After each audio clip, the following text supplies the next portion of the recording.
नमस्कार। सभी दर्शकों का बहुत बहुत स्वागत। आज एक नया विषय जो बहुत लोगों की डिमांड थी कि नक्षत्र के ऊपर चर्चा की जाए।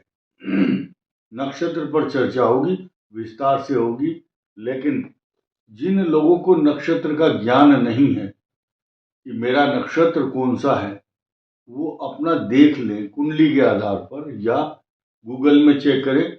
वो ये बात पूछने के लिए ज्यादा परेशान हो जाते हैं कि मेरा नक्षत्र कौन सा है। तो जिनको पता है सिर्फ वही इस वीडियो को देख सकते हैं, वही इसका लाभ उठा सकते हैं, वही प्रिवेंशन और जागरूकता के आधार पर ये बनाया गया है। और ये नक्षत्र का जो वीडियो का शीर्षक हेडिंग है 19 नक्षत्र 2026, ये चुनौतीपूर्ण है इन नक्षत्रों के लिए। क्यों है और किस किस बात की सावधानी आप रख सकते हैं, संक्षेप में बताने का प्रयास किया जाएगा। नंबर 1, टोटल नक्षत्र है 27। 19 नक्षत्रों की बात चल रही है, बचे 8 नक्षत्र, यानी कि अधिकांश नक्षत्र इस चुनौती की सर्किल में, इस दायरे में आए हुए हैं। लेकिन ऐसा नहीं है कि ये चुनौतीपूर्ण है तो चुनौती है, एक तरह का चैलेंज है। आप कुछ अगर सावधानी रखेंगे तो कोई भी नुकसान नहीं होगा। और आप दूसरे परिवेश में अगर देखा जाए तो आपकी दाल रोटी और पैसा धन दौलत, वो उसमें कोई रुकावट नहीं है।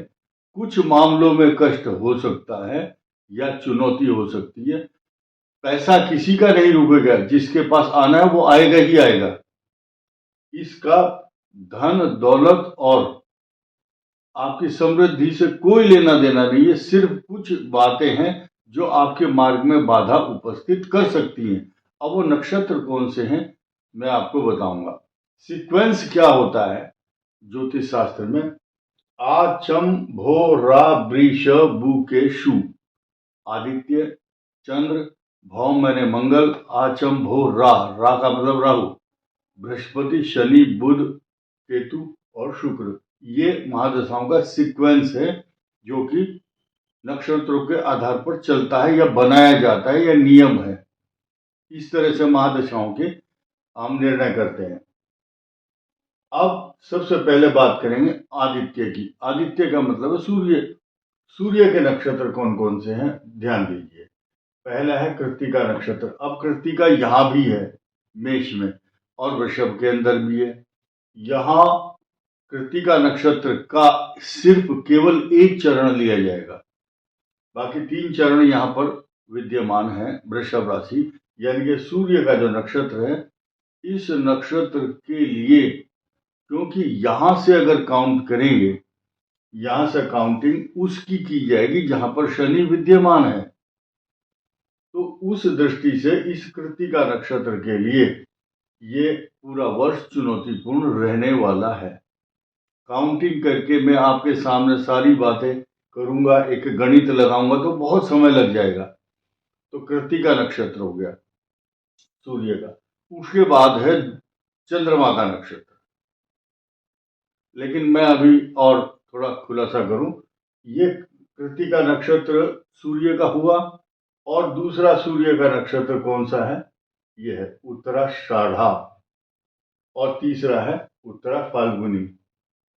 उत्तरा फाल्गुनी, उत्तराषाढ़ा 2 और कृत्तिका नक्षत्र। कृत्तिका नक्षत्र यहाँ 2 जगह आया हुआ है, इसलिए इसकी चर्चा की गई है।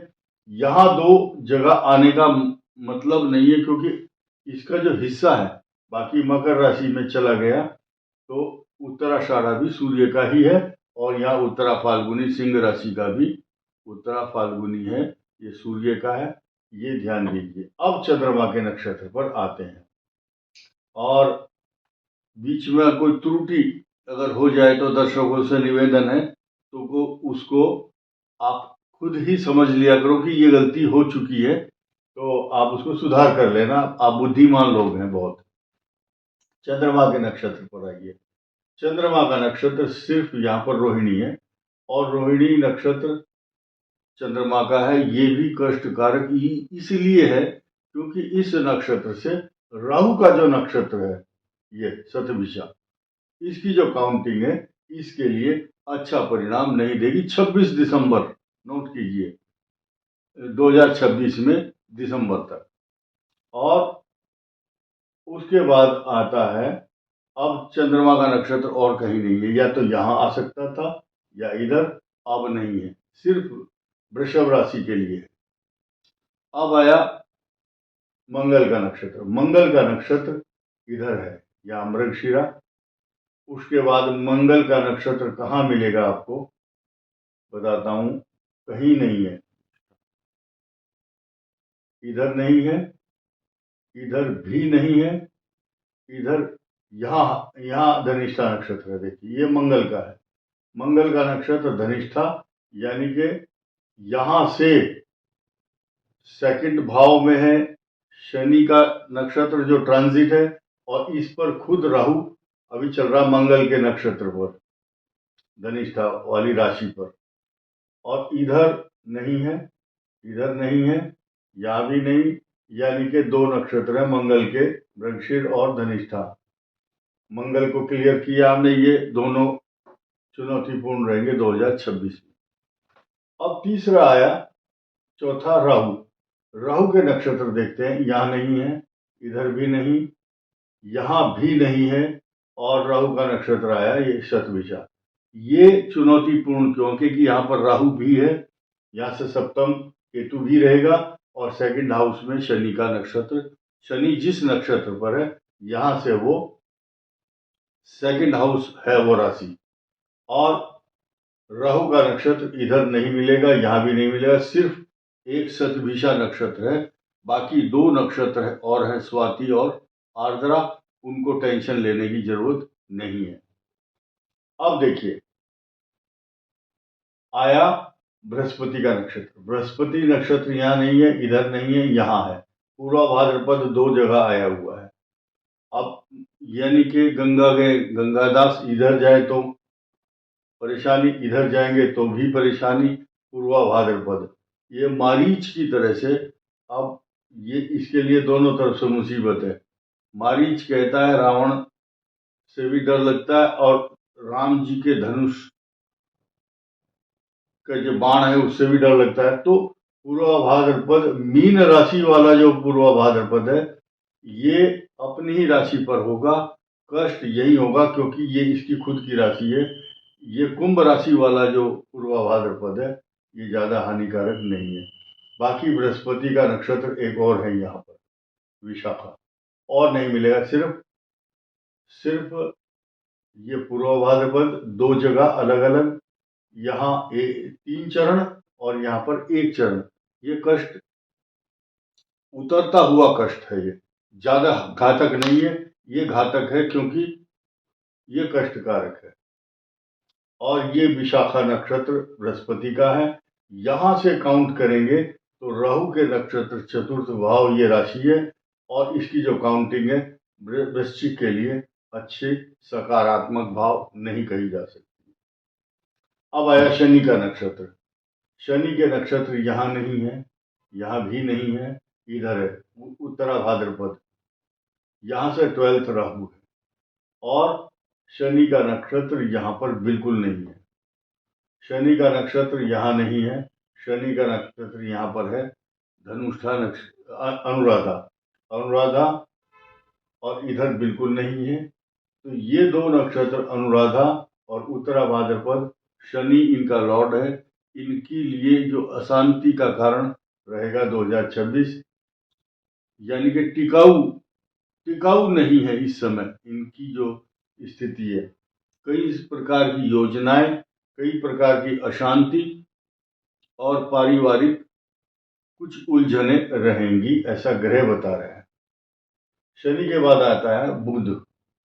बुध का नक्षत्र कौन सा है, देखिए यहां नहीं है, इधर नहीं है, बुध का नक्षत्र है रेवती और ज्येष्ठा, इधर दोनों प्रकार से नहीं मिलेगा, यहां भी नहीं मिलेंगे। तो ये जो बुध का नक्षत्र है ये एक चुनौतीपूर्ण क्यों है, क्योंकि इस बुध के नक्षत्र से अष्टम भाव इनकी राशि है यहाँ से, और यहाँ से हुई सप्तम और चतुर्थ, और यहाँ से काउंट करेंगे इस नक्षत्र से और इस नक्षत्र से, तो यहाँ से तो चतुर्थ राहु है, और यहाँ से ये रेवती नक्षत्र जो बुध का, ये शनि से पीड़ित है, और यहाँ से जब काउंटिंग करेंगे, काउंटिंग करते करते ये नक्षत्र की राशि आएगी 12। तो ये अच्छे नहीं है, चुनौतीपूर्ण है इनके लिए ये वर्ष किसी भी दृष्टि से। अब ये सब निर्भर इसलिए करेगा क्योंकि हम आपके लिए विशेष रूप से ये फल नहीं कह पाएंगे, क्योंकि आपकी कुंडली में उस नक्षत्र का जो बल है, उसकी ताकत है, वो कितनी है, किस ग्रह से वो युक्त है या किससे दृष्ट है, उसके अंश कितने हैं, वो अस्त तो नहीं है या मार्गी तो नहीं है, अंश और अस्त देखना पड़ेगा। और उसके बाद आया केतु का नक्षत्र। केतु के और शुक्र के नक्षत्र की संख्या गिन लेते हैं। केतु का नक्षत्र है यहाँ पर अश्विनी, केतु का नक्षत्र है मघा, केतु का नक्षत्र है मूला, यानी कि ये इनका जो दर्शन है वो तीन तीन जगह पर हो रहा है केतु के नक्षत्र का, मेष, सिंह और धनु। और तीनों ही राशि बड़ी विचित्र अग्नि तत्व राशि है, आग का अंगारा, आग का गोला। और इस समय इनके ऊपर जैसे ग्रहों का जो फोकस है, मिसाइलें होती है ना जैसे युद्ध के मैदान पर, इसी प्रकार से ग्रहों की जो मिसाइलें हैं या उनके जो रुख है वो इन राशियों की तरफ है। यहाँ से अश्विनी नक्षत्र से काउंटिंग देखी जाए तो शनि की 12th, और दूसरी स्थिति भी पंचम भाव में, यहाँ भी केतु, नवम भाव ये भाग्य स्थान है तो भी केतु। अब यहाँ से गिनेंगे, यहाँ से पंचम, यहाँ से नवम, यहाँ से पंचम और यहाँ से नवम। तो ये 1 5 9 का जो कॉम्बिनेशन है केतु की राशि का, ये किसी भी दृष्टि से अच्छा नहीं कह सकते। यहाँ से 12वां है, यहाँ से अष्टम है शनि, और यहाँ से इस नक्षत्र से चतुर्थ है। तो ये मेष सिंह धनु का और किसी का है या नहीं, लेकिन इन राशियों का तो चुनौतीपूर्ण वर्ष ये रहेगा। आपकी सूझबूझ, आपकी ताकत, आपके कैलिबर, आपकी पोटेंसी और आपकी एफिशिएंसी और आपका कम्युनिकेशन स्किल, आपका तप, जप, दान, यही आपको सुरक्षित रखेगा। आप सुंदरकांड का पाठ जरूर करें, इन 3 नक्षत्र वालों के लिए है।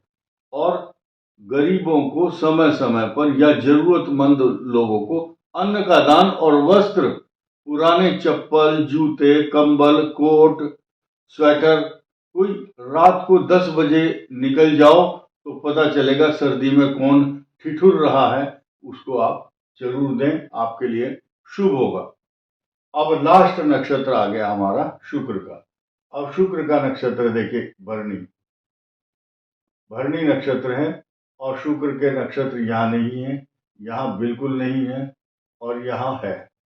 ये देखिए शुक्र का नक्षत्र यहाँ भी है, यानी कि अभी जिन जहां जहां केतु के नक्षत्र हैं उसी के साथ साथ चिपका हुआ है शुक्र का नक्षत्र 1, 5 और 9। भरणी नक्षत्र वालों की जिनका जन्म है वो जन्म के समय शुक्र की दशा होती है। इनकी सिंह राशि वालों की जो पूर्वा फाल्गुनी है, इनका जन्म के समय शुक्र की मादशा, ये पूर्वाषाढ़ा, इनकी दशा भी शुक्र की होती है जब इनका जन्म होता है। तो इन शुक्र की दशा, शुक्र जो है सुख है, वैभव है, जीवन के सांसारिक सुख, सांसारिक संसाधन, लग्जरियस चीजों में जीने को मजबूर करता है, लेकिन शुक्र अच्छा हो तो।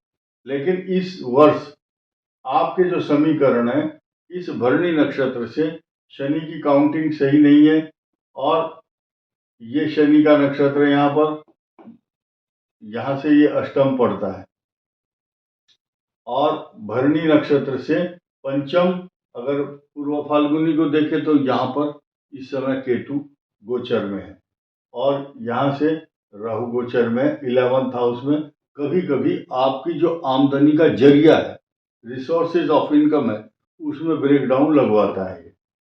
और भरणी नक्षत्र का 9वां भाव भी शुक्र का नक्षत्र है। जब मौज आएगी, नोट कर लेना, जब मौज आएगी तो इन तीनों की इकट्ठी आएगी, और जब कष्ट आएगा तो तीनों पर एक साथ आएगा, 1 5 9 पर। अब फॉर योर काइंड इंफॉर्मेशन, हर आदमी के लिए बहुत जरूरी सूचना ये है कि जब ये कष्ट पा रहे हैं अभी, लेकिन जिस समय कष्ट आएगा इनके ऊपर बिल्कुल नहीं आएगा, इनकी मौज आने वाली है। और 14 महीने 15 महीने और वेट कीजिए, लेकिन इन दिनों आप अपने जब तब अपने ज्ञान, कला, कौशल, पूजा पाठ से अपने को थोड़ा सा लोगों से, शत्रुओं से बचा कर रखें।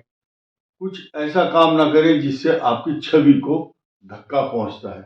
अगली जो राशियां होंगी वो होंगी ये वृषभ, कन्या और मकर, क्योंकि अब शनि की जो ढैया और साढ़े साथी आएंगी वो इन तीनों पर आएगी, वृषभ, कन्या और मकर पर। इस वीडियो में इतना ही। धन्यवाद, नमस्कार।